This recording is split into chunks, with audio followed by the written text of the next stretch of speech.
Since the Taliban seized control of Kabul last year, the spate of bad headlines has continued. A bomb reportedly exploded near the main gate of the Gurdwara Karte Parwan in Kabul, the day after the Taliban leadership publicly urged its minority populations to return, asserting that it had allayed their security concerns. The incident happened a month after Islamic State jihadists invaded the holy site, killing several members of the minorities. Take a look. As the Taliban approaches the one-year anniversary of taking control in August 2021, bombings have intensified increasingly in Afghanistan. Recently, a bomb exploded near the main gate of the Gurdwara Karte Parwan in Afghanistan's capital, Kabul. The explosion occurred in a shop selling herbal medicines owned by an Afghan-origin Sikh family. A video also went viral in which the owner of the shop selling herbal medicines explained that a time bomb was planted at his shop when he was away to have lunch at another place. Bomb blast in a shop near the gate of Gurdwara Karte Parwan in Kabul, Afghanistan on 27 July is yet another attack on the minorities staying in Afghanistan. It is the same Gurdwara where on 16 June, terrorists had entered and had killed 2 devotees in the Gurdwara apart from causing immense damage to the holy shrine.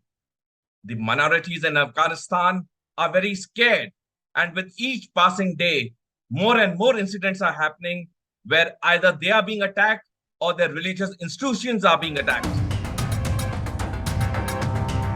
A similar incident took place a month ago when 2 Islamic State terrorists targeted the Karte Parwan Gurdwara with grenades on 18th June morning, claiming 2 lives, including a Sikh, leaving the holy place vandalized.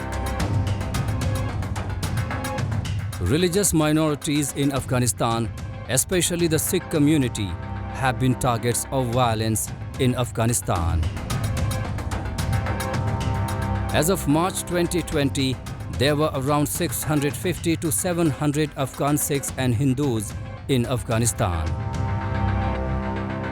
However, since the attack on Gurdwara Har Rai Sahib in Kabul on March 25 that year, when 25 Afghan Sikhs were killed, most members of the community have been evacuating to India in batches. After the Taliban took over Kabul in August last year, 3 batches of Afghan Sikhs had arrived in Delhi, including former Sikh MPs Narinder Singh Khalsa and Anarkali Kaur Honoryar. Around 160 Afghan Sikhs and Hindus are still stranded in Afghanistan, and they are willing to resettle in India. Ever since Taliban has taken over power in Afghanistan in August last year, there have been regular bomb blasts and attack on women and minorities in Afghanistan. There is an environment of fear and hatred in Afghanistan as the Afghani government has done nothing to control these violent acts happening in the country. It is high time that the Taliban government takes strict and swift action against the perpetrators who are causing violent attacks in Afghanistan and killing women and minorities. The war-torn country has witnessed a series of terror attacks staged by the Islamic State group in the last few weeks. Not only Afghan Sikhs and Hindus, but Islamic State also has been targeting Muslim Shiites and Sufis. The Taliban say they have secured the country since taking power in August and largely eliminated the Islamic State's local offshoot. But international officials say the risk of a resurgence in terrorism remains. On one hand, Afghanistan faces an endless threat of terrorism. On the other hand, the country finds itself gripped by the severe restrictions imposed by the Taliban. People in Afghanistan had dreamed of peace and an end to conflicts to improve their situation. but not at the cost of losing the last 20 years of achievements.